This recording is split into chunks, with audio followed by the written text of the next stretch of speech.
Why do we have to do this? Why right now at this point in American history? You know, a lot of us have been engaged in politics for 5 years, some of you for a lot longer, and we go out and we fight and we get involved in elections and we support candidates or give money or walk precincts. And sometimes we're successful and we put good people in office. In 2010, we were extraordinarily successful, and we did the greatest congressional turn between parties since 1938. Extraordinary results. And yet we look at Congress, we look at what's going on today, and it's the same old stuff. One party in power, the other party in power, and under either scenario, government grows.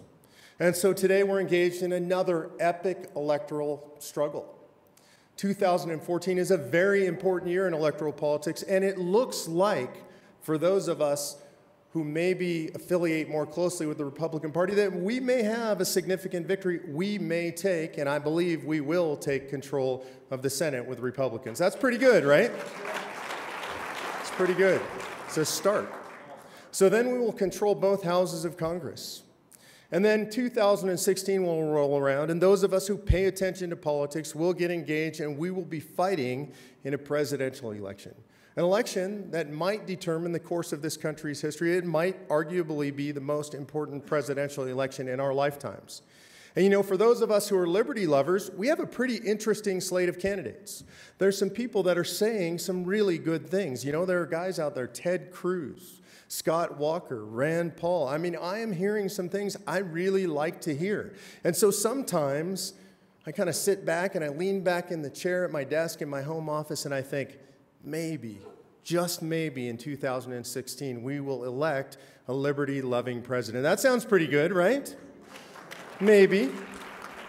So I'm going out on a limb here and I'm imagining January of 2017, and Congress has been sworn in, and the president has just taken the oath of office, and he steps to the podium to deliver his address, his inaugural address to a waiting nation. And I imagine that he says something like this: ladies and gentlemen, my fellow citizens, these are historic times that the country is facing.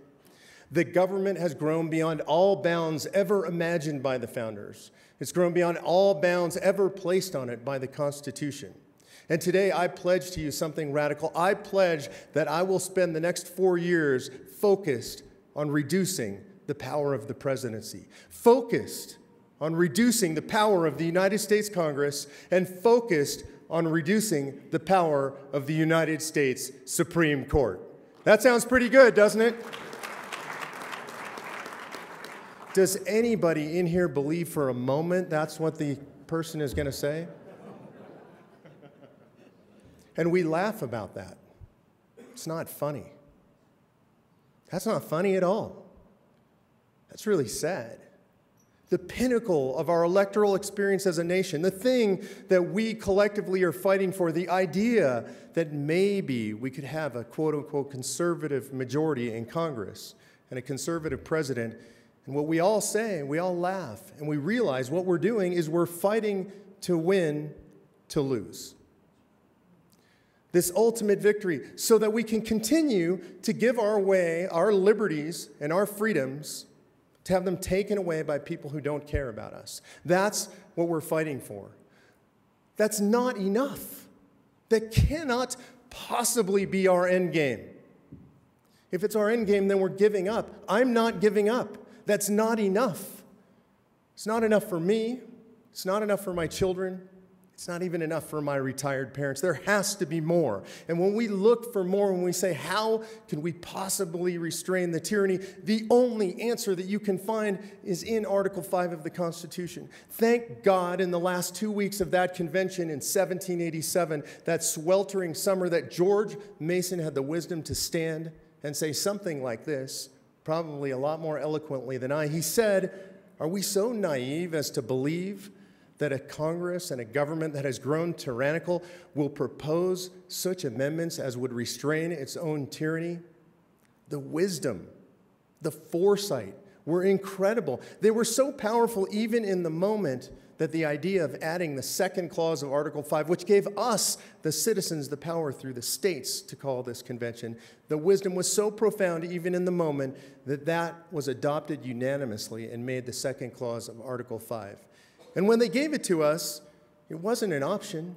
They expected that we would use it. You heard quotes by your local representatives, by your senator from Federalists, the last Federalist paper, talking about our obligation to use this when the government runs away from us. So I would say it's not only our right, it's our moral obligation. Now you hear people say, we hear this all the time, that they're scared of an amending convention. We've heard discussion about the runaway. They're scared of a runaway. I hear people say that they're scared that the president himself might intervene in the process. I hear people say that Congress itself might decide to intervene in the Congress and do something to the process to take it away from the people. I hear people say that they're scared of the left. The left is so much better at organizing than us, and they're going to organize in a way that makes this turn out in a way that we don't like. And I hear the worst of them all. I hear people say that they're scared of the American public, that they don't trust the American citizen with the Constitution. They actually say this, that the American people are too stupid to be trusted with the Constitution. That's what you hear the naysayers say. Here's what I have to say to those people. I'm not afraid. I'm not afraid of the President of the United States. Look, our organization isn't even afraid of the IRS. We've sued them. I'm not afraid of Congress. I'm not afraid of the Supreme Court, a bunch of grown men in dresses, you know. Certainly not afraid of the left, for goodness sake.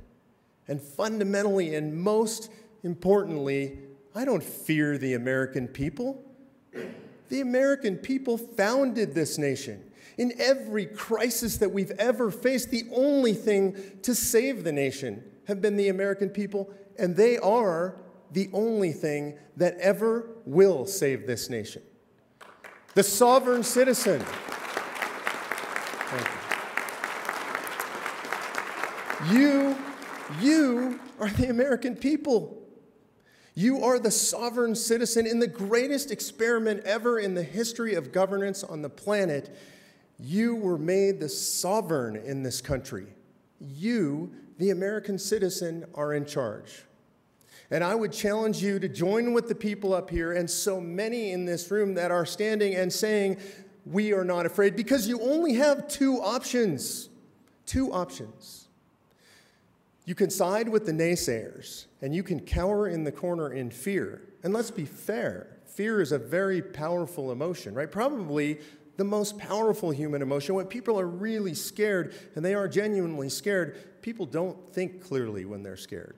Fear clouds our judgment, it clouds our ability to reason, and they are scared because they use those words, fear and scared and concerned, over and over and over. Those are the only words you'll hear from the naysayers.